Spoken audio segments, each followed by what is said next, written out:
ਨਮਸਕਾਰ ਖਬਰਾਂ ਦੇ ਇਸ ਬੁਲੇਟਿਨ 'ਚ ਤੁਹਾਡਾ ਸਵਾਗਤ। ਮੈਂ ਰਜਨੀ। ਪਹਿਲਾ ਪੇਸ਼ ਨੇ ਚੋਣਵੀਆਂ ਖਬਰਾਂ। ਪ੍ਰਧਾਨ ਮੰਤਰੀ ਨਰਿੰਦਰ ਮੋਦੀ ਨੇ ਕਿਹਾ ਹੈ ਕਿ ਦੇਸ਼ ਅੱਜ ਆਤਮ ਨਿਰਭਰ ਭਾਰਤ ਦੇ ਟੀਚੇ ਨੂੰ ਲੈ ਕੇ ਅੱਗੇ ਵਧ ਰਿਹਾ ਹੈ। ਨੈਸ਼ਨਲ ਮੈਟਰੋਲੋਜੀ ਸੰਮੇਲਨ ਦੌਰਾਨ ਪ੍ਰਧਾਨ ਮੰਤਰੀ ਨੇ ਕਿਹਾ ਹੈ ਕਿ ਉਤਪਾਦਾਂ ਦੀ ਗੁਣਵੱਤਾ ਵਿੱਚ ਬਿਹਤਰੀ ਦੇ ਨਾਲ ਦੇਸ਼ ਦਾ ਅਰਥਚਾਰਾ ਮਜ਼ਬੂਤ ਹੋਵੇਗਾ। ਖੇਤੀ ਸੁਧਾਰ ਕਾਨੂੰਨਾਂ ਦੇ ਖਿਲਾਫ ਅੰਦੋਲਨ ਕਰ ਰਹੀਆਂ ਕਿਸਾਨ ਜਥੇਬੰਦੀਆਂ ਅਤੇ ਕੇਂਦਰ ਸਰਕਾਰ ਵਿਚਾਲੇ 7ਵੀਂ ਗੇੜ ਦੀ ਗੱਲਬਾਤ ਅੱਜ ਨਵੀਂ ਦਿੱਲੀ ਦੇ ਵਿੱਚ ਹੋਵੇਗੀ। ਕੇਂਦਰੀ ਖੇਤੀਬਾੜੀ ਮੰਤਰੀ ਨਰਿੰਦਰ ਸਿੰਘ ਤੋਮਰ, ਵਣਜ ਤੇ ਸਨਅਤ ਮੰਤਰੀ ਪਿਊਸ਼ ਗੋਇਲ ਅਤੇ ਵਣਜ ਰਾਜ ਮੰਤਰੀ ਸੋਮ ਪ੍ਰਕਾਸ਼ ਕੇਂਦਰ ਸਰਕਾਰ ਦੀ ਤਰਫੋਂ ਮੀਟਿੰਗ ਵਿੱਚ ਭਾਗ ਲੈਣਗੇ।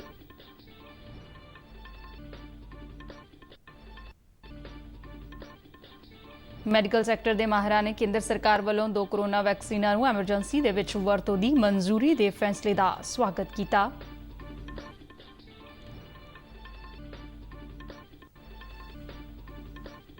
ਦੇਸ਼ ਭਰ ਦੇ ਵਿੱਚ ਕੋਵਿਡ-19 ਤੋਂ ਸਿਹਤਯਾਬ ਹੋਣ ਦੀ ਦਰ 96% ਤੋਂ ਪਾਰ ਹੋਈ।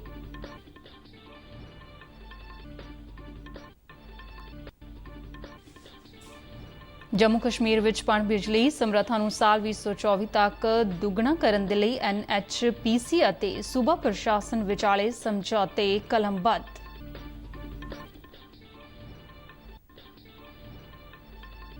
ਮੁੰਬਈ ਸਟਾਕ ਐਕਸਚੇਂਜ ਨੇ ਸ਼ੁਰੂਆਤੀ ਕਾਰੋਬਾਰ ਦੌਰਾਨ 236 ਅੰਕਾਂ ਦੇ ਵਾਧੇ ਦੇ ਨਾਲ 48,000 ਦੇ ਰਿਕਾਰਡ ਅੰਕੜੇ ਨੂੰ ਪਾਰ ਕੀਤਾ।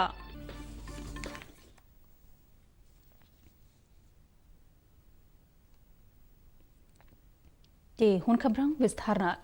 ਪ੍ਰਧਾਨ ਮੰਤਰੀ ਨਰਿੰਦਰ ਮੋਦੀ ਨੇ ਕਿਹਾ ਕਿ ਅੱਜ ਦੇਸ਼ ਆਤਮ ਨਿਰਭਰ ਭਾਰਤ ਦੇ ਟੀਚੇ ਨੂੰ ਲੈ ਕੇ ਅੱਗੇ ਵਧ ਰਿਹਾ ਹੈ।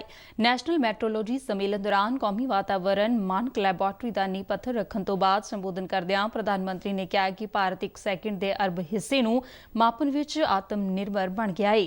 ਉਨ੍ਹਾਂ ਕਿਹਾ ਕਿ ਭਾਰਤ ਨੂੰ ਇਸ ਦਹਾਕੇ ਵਿੱਚ ਆਪਣੇ ਮਾਪਦੰਡਾਂ ਨੂੰ ਨਵੀਂ ਉਚਾਈ ਦੇਣੀ ਹੋਵੇਗੀ। ਪ੍ਰਧਾਨ ਮੰਤਰੀ ਮੋਦੀ ਨੇ ਕਿਹਾ ਕਿ ਕਿਸੇ ਵੀ ਖੋਜ ਜਾਂ ਨਵੀਨਤਾ ਲਈ ਮਾਪ ਪ੍ਰਣਾਲੀ ਤੋਂ ਬਿਨਾਂ ਅੱਗੇ ਵਧਿਆ ਨਹੀਂ ਜਾ ਸਕਦਾ। ਉਨ੍ਹਾਂ ਕਿਹਾ ਕਿ ਮੈਟਰੋਲੋਜੀ ਬਿਹਤਰ ਹੋਣ ਨਾਲ ਵਿਸ਼ਵ ਵਿੱਚ ਸਾਡੇ ਦੇਸ਼ ਦਾ ਨਾਂ ਉੱਚਾ ਹੋਵੇਗਾ ਅਤੇ ਨਾਲ ਹੀ ਆਮ ਉਪਭੋਗਤਾਵਾਂ ਨੂੰ ਗੁਣਵੱਤਾ ਭਰਪੂਰ ਵਧੀਆ ਸਮਾਨ ਮਿਲ ਸਕੇਗਾ।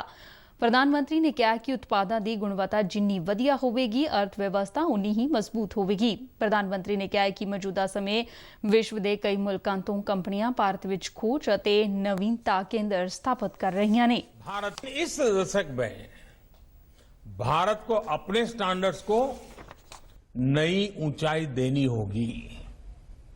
इस दशक में भारत की गति, भारत की प्रगति, भारत का उत्थान, भारत की छवि, भारत का सामर्थ्य, हमारी कैपेसिटी बिल्डिंग हमारे स्टैंडर्ड से ही तय होंगे।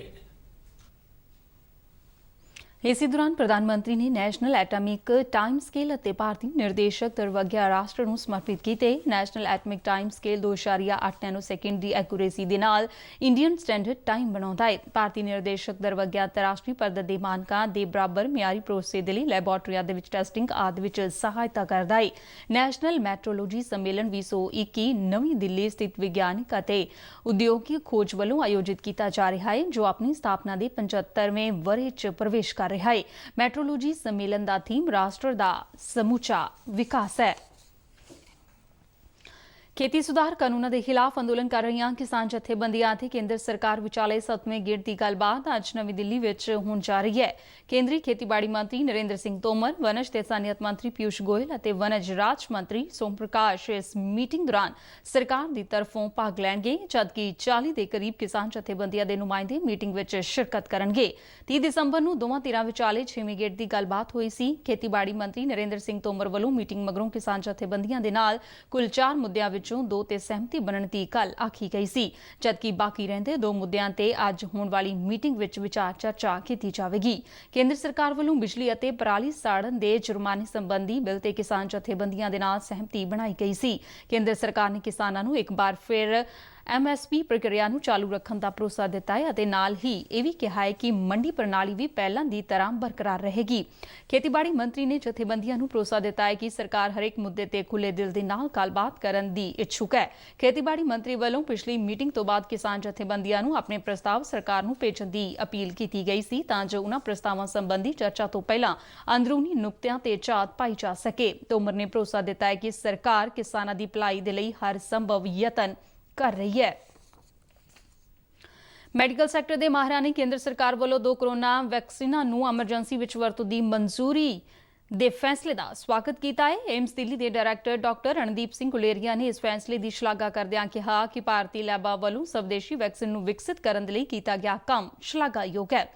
ਉਨ੍ਹਾਂ ਕਿਹਾ ਕਿ ਇਹਨਾਂ 2 ਟੀਕਿਆਂ ਨੂੰ ਵਿਕਸਿਤ ਕਰਨ ਦੇ ਲਈ ਪੂਰੀ ਖੋਜ ਪ੍ਰਕਿਰਿਆ ਦੇਸ਼ ਵਿੱਚ ਮੁਕੰਮਲ ਕੀਤੀ ਗਈ ਹੈ, ਜਿਸ ਦੇ ਨਾਲ ਇਹ ਅਸਲੀਅਤ ਵਿੱਚ ਭਾਰਤੀ ਵੈਕਸੀਨ ਹੈ। ਗੁਲੇਰੀਆ ਨੇ ਕਿਹਾ ਕਿ ਇਹ ਦੋਵੇਂ ਟੀਕੇ ਲਾਗਤ ਪੱਖੋਂ ਵਧੇਰੇ ਕਿਫਾਇਤੀ ਨੇ ਅਤੇ ਇਹਨਾਂ ਦਾ ਰੱਖ-ਰਖਾਵ ਵੀ ਵਧੇਰੇ ਸੁਖਾਲਾ ਹੈ। ਵਿਸ਼ਵ ਸਿਹਤ ਸੰਗਠਨ ਨੇ ਵੀ ਸਰਕਾਰ ਵੱਲੋਂ ਦਿੱਤੀ ਗਈ ਪ੍ਰਵਾਨਗੀ ਦੀ ਸ਼ਲਾਘਾ ਕੀਤੀ ਹੈ। ਸੰਗਠਨ ਦੀ ਖੇਤਰੀ ਡਾਇਰੈਕਟਰ ਡਾਕਟਰ ਪੂਨਮ ਖੇਤਰਪਾਲ ਨੇ ਕਿਹਾ ਕਿ ਇਹ ਟੀਕੇ ਦੱਖਣ ਪੂਰਬੀ ਏਸ਼ੀਆ ਖੇਤਰ ਵਿੱਚ ਕੋਵਿਡ ਮਹਾਮਾਰੀ ਖਿਲਾਫ ਲੜਾਈ ਨੂੰ ਵਧੇਰੇ ਮਜ਼ਬੂਤ ਕਰਨ ਵਿੱਚ ਸਹਿਯੋਗੀ ਸਾਬਤ ਹੋਣਗੇ। ਇਸ ਤੋਂ ਇਲਾਵਾ ਦੇਸ਼ ਦੇ ਪ੍ਰਮੁੱਖ ਹਸਪਤਾਲਾਂ ਦੇ ਮਾਹਰ ਡਾਕਟਰਾਂ ਵੱਲੋਂ ਵੀ ਸਰਕਾਰ ਦੇ ਫੈਸਲੇ ਦਾ ਸਵਾਗਤ ਕੀਤਾ ਗਿਆ ਹੈ। ਭਾਰਤੀ ਡਰੱਗ ਕੰਟਰੋਲਰ ਜਨਰਲ ਵੱਲੋਂ ਸੀਰਮ ਇੰਸਟੀਚਿਊਟ ਆਫ ਇੰਡੀਆ ਦੇ ਕੋਵਿਸ਼ੀਲਡ ਅਤੇ ਭਾਰਤ ਬਾਇਓਟੈਕ ਦੇ ਕੋਵੈਕਸਿਨ ਟੀਕੇ ਨੂੰ ਐਮਰਜੈਂਸੀ ਵਿੱਚ ਵਰਤੋਂ ਦੀ ਮਨਜ਼ੂਰੀ ਦਿੱਤੀ ਗਈ ਹੈ।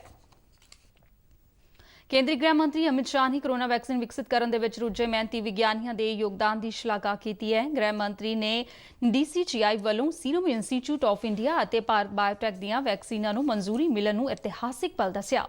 ਸ਼ਾਹ ਨੇ ਟਵੀਟ ਕਰਦਿਆਂ ਕਿਹਾ ਕਿ ਉਹ ਦੇਸ਼ ਦੇ ਹੁਨਰਮੰਦ ਅਤੇ ਮਿਹਨਤੀ ਵਿਗਿਆਨੀਆਂ ਨੂੰ ਸਲਾਮ ਕਰਦੇ ਨੇ। ਉਨ੍ਹਾਂ ਭਾਰਤ ਨੂੰ ਕੋਵਿਡ ਮੁਕਤ ਕਰਨ ਦੇ ਸੰਕਲਪ ਦੀ ਅਗਵਾਈ ਕਰਨ ਦੇ ਲਈ ਪ੍ਰਧਾਨ ਮੰਤਰੀ ਨਰਿੰਦਰ ਮੋਦੀ ਦਾ ਵੀ ਧੰਨਵਾਦ ਕੀਤਾ। ਸ਼ਾਹ ਨੇ ਕਿਹਾ ਕਿ ਉਨ੍ਹਾਂ ਦੀ ਅਗਵਾਈ ਹੇਠ ਭਾਰਤ ਨੇ ਕਈ ਟੀਚਿਆਂ ਨੂੰ ਹਾਸਲ ਕੀਤਾ ਹੈ।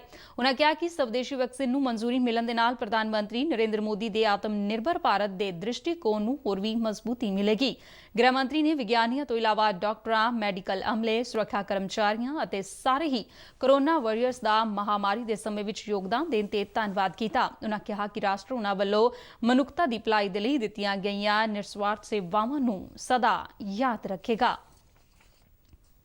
ਦੇਸ਼ ਭਰ ਵਿੱਚ ਕੋਵਿਡ-19 ਤੋਂ ਸਿਹਤਯਾਬ ਹੋਣ ਦੀ ਦਰ ਵਧ ਕੇ 96.19% ਤੱਕ ਪਹੁੰਚ ਗਈ ਹੈ। ਸਿਹਤ ਮੰਤਰਾਲਾ ਵੱਲੋਂ ਦਿੱਤੀ ਗਈ ਜਾਣਕਾਰੀ ਮੁਤਾਬਿਕ ਬੀਤੇ 24 ਘੰਟਿਆਂ ਦੌਰਾਨ 19,000 ਤੋਂ ਵੱਧ ਮਰੀਜ਼ ਸਿਹਤਯਾਬ ਹੋਏ ਨੇ। ਹੁਣ ਤੱਕ ਕੋਵਿਡ-19 ਤੋਂ ਠੀਕ ਹੋਣ ਵਾਲਿਆਂ ਦੀ ਕੁੱਲ ਗਿਣਤੀ 99,46,000 ਤੋਂ ਵੱਧ ਹੋ ਗਈ ਹੈ। ਮੰਤਰਾਲਾ ਨੇ ਦੱਸਿਆ ਹੈ ਕਿ ਮੌਜੂਦਾ ਸਮੇਂ ਦੇਸ਼ ਦੇ ਵਿੱਚ ਮਹਾਮਾਰੀ ਦੇ 2,43,000 ਐਕਟਿਵ ਕੇਸ ਨੇ, ਜੋ ਕੁੱਲ ਕੇਸਾਂ ਦਾ 2.36% ਹਿੱਸਾ ਹੈ। ਬੀਤੇ ਦਿਨ 16,505 ਨਵੇਂ ਕੇਸਾਂ ਦੀ ਪੁਸ਼ਟੀ ਹੋਈ ਅਤੇ 214 ਮਰੀਜ਼ਾਂ ਦੀ ਮੌਤ ਹੋਈ। ਦੇਸ਼ ਦੇ ਵਿੱਚ ਮਹਾਮਾਰੀ ਦੇ ਨਾਲ ਹੁਣ ਤੱਕ 1,49,649 ਲੋਕਾਂ ਦੀ ਮੌਤ ਹੋ ਚੁੱਕੀ ਹੈ। ਮੌਜੂਦਾ ਸਮੇਂ ਭਾਰਤ ਦੇ ਵਿੱਚ ਮਹਾਮਾਰੀ ਦੇ ਨਾਲ ਮੌਤ ਦੀ ਦਰ 1.45% ਹੈ, ਜੋ ਕਿ ਵਿਸ਼ਵ ਵਿੱਚ ਸਭ ਤੋਂ ਘੱਟ ਫੀਸਦ ਹੈ। ਜੰਮੂ ਕਸ਼ਮੀਰ ਦੇ ਉਪ ਰਾਜਪਾਲ ਮਨੋਜ ਸਿਨਹਾ ਨੇ ਕਿਹਾ ਕਿ ਸਾਲ 2024 ਤੱਕ ਜੰਮੂ ਕਸ਼ਮੀਰ ਦੀ ਪਣ ਬਿਜਲੀ ਸਮਰੱਥਾ ਨੂੰ ਦੁੱਗਣਾ ਕੀਤਾ ਜਾਵੇਗਾ। ਬੀਤੇ ਦਿਨ ਜੰਮੂ ਦੇ ਵਿੱਚ ਉਪ ਰਾਜਪਾਲ, ਕੇਂਦਰੀ ਊਰਜਾ ਰਾਜ ਮੰਤਰੀ RK ਸਿੰਘ ਅਤੇ ਕੇਂਦਰੀ ਮੰਤਰੀ ਡਾਕਟਰ ਜਿਤੇਂਦਰ ਸਿੰਘ ਦੀ ਮੌਜੂਦਗੀ ਵਿੱਚ ਜੰਮੂ ਕਸ਼ਮੀਰ ਅਤੇ NHPC ਦਰਮਿਆਨ ਵੱਖ-ਵੱਖ ਪਣ ਬਿਜਲੀ ਪ੍ਰੋਜੈਕਟਾਂ ਸੰਬੰਧੀ ਸਮਝੌਤੇ ਕਲਮਬੱਧ ਕੀਤੇ ਗਏ। ਇਸ ਦੌਰਾਨ ਸੰਬੋਧਨ ਕਰਦਿਆਂ ਉਪ ਰਾਜਪਾਲ ਨੇ ਕਿਹਾ ਕਿ ਇਹਨਾਂ ਸਮਝੌਤਿਆਂ ਦੇ ਨਾਲ ਜੰਮੂ ਕਸ਼ਮੀਰ ਦੇ ਬਿਜਲੀ ਸੈਕਟਰ ਵਿੱਚ 35,000 ਕਰੋੜ ਰੁਪਏ ਦਾ ਨਿਵੇਸ਼ ਹੋਣ ਦੀ ਸੰਭਾਵਨਾ ਹੈ ਅਤੇ ਇਹਨਾਂ ਪ੍ਰੋਜੈਕਟਾਂ ਦੇ ਚਾਲੂ ਹੋਣ ਦੇ ਨਾਲ ਜੰਮੂ ਕਸ਼ਮੀਰ ਦੇ ਲੋਕਾਂ ਨੂੰ 24 ਘੰਟੇ ਬਿਜਲੀ ਦੀ ਸਹੂਲਤ ਮਿਲ ਸਕੇਗੀ। ਸਿਨਹਾ ਨੇ ਕਿਹਾ ਕਿ ਪਿਛਲੇ 70 ਸਾਲਾਂ ਵਿੱਚ ਜੰਮੂ ਕਸ਼ਮੀਰ ਵਿੱਚ 3,504 ਮੈਗਾਵਾਟ ਬਿਜਲੀ ਦੀ ਸਮਰੱਥਾ ਬਣਾਈ ਗਈ ਸੀ, ਜਦਕਿ ਪਿਛਲੇ 4 ਸਾਲਾਂ ਵਿੱਚ 3,498 ਮੈਗਾਵਾਟ ਦਾ ਵਾਧਾ ਕੀਤਾ ਗਿਆ ਹੈ। ਕੇਂਦਰੀ ਊਰਜਾ ਰਾਜ ਮੰਤਰੀ RK ਸਿੰਘ ਨੇ ਕਿਹਾ ਕਿ ਇਹਨਾਂ ਪ੍ਰੋਜੈਕਟਾਂ ਦੇ ਨਾਲ ਜੰਮੂ ਕਸ਼ਮੀਰ ਨਵਾਂ ਮੀਲ ਦਾ ਪੱਥਰ ਸਥਾਪਿਤ ਕਰੇਗਾ ਅਤੇ ਨਾਲ ਹੀ ਵਿਕਾਸ ਨੂੰ ਹੱਲਾਸ਼ੇਰੀ ਮਿਲੇਗੀ। ਉਨ੍ਹਾਂ ਕਿਹਾ ਹੈ ਕਿ NHPC ਦੇ ਇਹਨਾਂ ਪ੍ਰੋਜੈਕਟਾਂ ਵਿੱਚ ਹਜ਼ਾਰਾਂ ਸਥਾਨਕ ਨੌਜਵਾਨਾਂ ਨੂੰ ਰੁਜ਼ਗਾਰ ਅਤੇ ਸਿਖਲਾਈ ਮੁਹੱਈਆ ਕਰਵਾਈ ਜਾਵੇਗੀ। ਡਾਕਟਰ ਜਿਤੇਂਦਰ ਸਿੰਘ ਨੇ ਕਿਹਾ ਕਿ ਜੰਮੂ ਕਸ਼ਮੀਰ ਊਰਜਾ ਪੂਰਤੀ ਅਤੇ ਵਿਕਾਸ ਦੇ ਸਾਰੇ ਸੈਕਟਰਾਂ ਦੇ ਵਿੱਚ ਅੱਗੇ ਵੱਲ ਵਧ ਰਿਹਾ ਹੈ। ਉਨ੍ਹਾਂ ਕਿਹਾ ਹੈ ਕਿ ਰੁਜ਼ਗਾਰ ਦੇ ਨਾਲ-ਨਾਲ ਜੰਮੂ ਕਸ਼ਮੀਰ ਦੇ ਲੋਕਾਂ ਨੂੰ ਪ੍ਰਤੀ ਵਿਅਕਤੀ ਆਮਦਨ ਵਿੱਚ ਵੀ ਵਾਧਾ ਹੋਵੇਗਾ। ਭਾਰਤ ਵੱਲੋਂ ਫੀਜੀ ਵਿੱਚ ਚੱਕਰਵਾਤੀ ਤੂਫਾਨ ਦੇ ਨਾਲ ਪ੍ਰਭਾਵਿਤ ਲੋਕਾਂ ਲਈ ਰਾਹਤ ਸਮੱਗਰੀ ਦੀ ਇੱਕ ਖੇਪ ਭੇਜੀ ਗਈ ਹੈ। ਵਿਦੇਸ਼ ਮੰਤਰਾਲਾ ਵੱਲੋਂ ਦਿੱਤੀ ਗਈ ਜਾਣਕਾਰੀ ਮੁਤਾਬਿਕ ਸਮੁੰਦਰੀ ਮਾਰਗ ਰਾਹੀਂ ਇਹ ਖੇਪ 6 ਜਨਵਰੀ ਨੂੰ ਫੀਜੀ ਪਹੁੰਚੇਗੀ। ਬੀਤੇ ਦਿਨ ਫੀਜੀ ਵਿੱਚ 5 ਸ਼੍ਰੇਣੀ ਦੇ ਚੱਕਰਵਾਤੀ ਤੂਫਾਨ ਕਾਰਨ ਤਬਾਹੀ ਹੋਈ ਸੀ, ਜਿਸ ਦੌਰਾਨ ਬੁਨਿਆਦੀ ਢਾਂਚੇ ਨੂੰ ਵੱਡੇ ਪੱਧਰ ਤੇ ਨੁਕਸਾਨ ਪਹੁੰਚਿਆ।